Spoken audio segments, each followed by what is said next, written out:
This week on Poplitical, we're talking powerful women, and what better place than the White House, home to one of the most influential offices in the nation, the First Lady. You know, the First Lady has the task of walking the line between ambassador and pop culture icon. So on today's Poplitical, we take a look back at our First Lady's influence on pop culture. Starting with Eleanor Roosevelt. Why? Well, no First Lady served as long as Eleanor Roosevelt, 12 years. Not to mention, after her husband took office, she continued her work as a paid writer, even contributing to Ladies' Home Journal. Under the column If You Ask Me, readers would write the magazine asking the First Lady her opinion on both personal and political matters. Then there's Frances Cleveland. Yes, you know her, Frances Cleveland, the wife of Grover Cleveland. This FLOTUS was so popular in her day when two Washington reporters fabricated a story that she'd stopped wearing bustles. Guess what? Women across the country stopped wearing bustles, ultimately bringing an end to the popular fashion.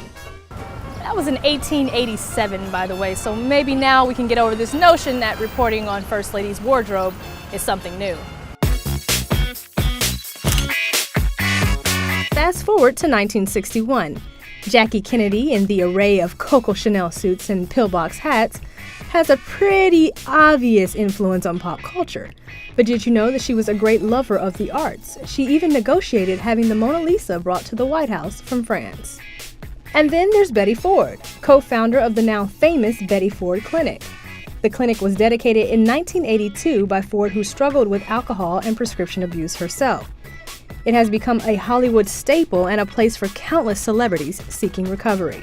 What you may not know about Ford is that she was very open about mental health issues as well. And she was the First Lady to appear on a national television sitcom when she made a cameo on The Mary Tyler Moore Show. Hello, Mary. This is Betty Ford.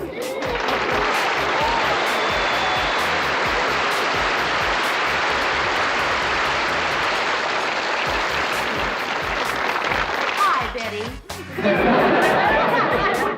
This is Mary, Queen of Scots.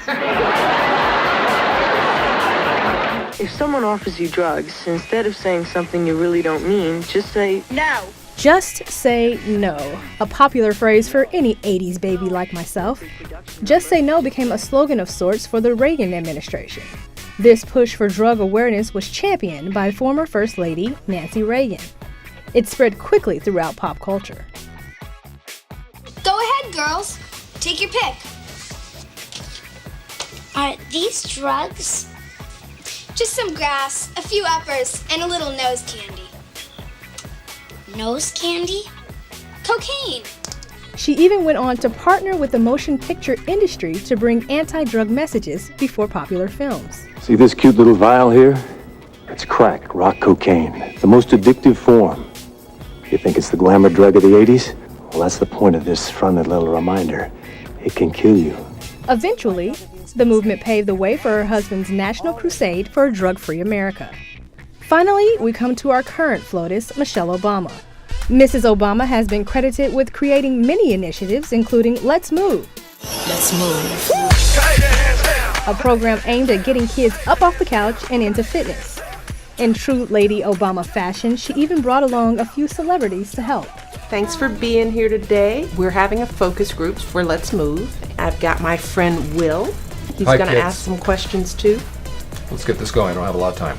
Recently, Mrs. Obama traveled to China to address the issue of educational opportunities for young people. She also took over the president's weekly address to the nation to promote the Bring Back Our Girls movement, and tweeted this picture to her more than 5 million followers.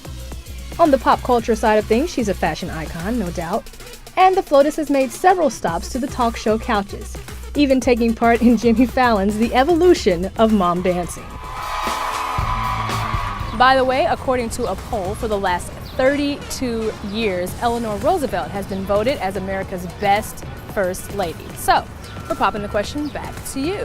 Who has had the greatest influence on American culture? Tweet me your answers at Amber C. Strong. That's it for this week's Poplitical. Jenny, back to you.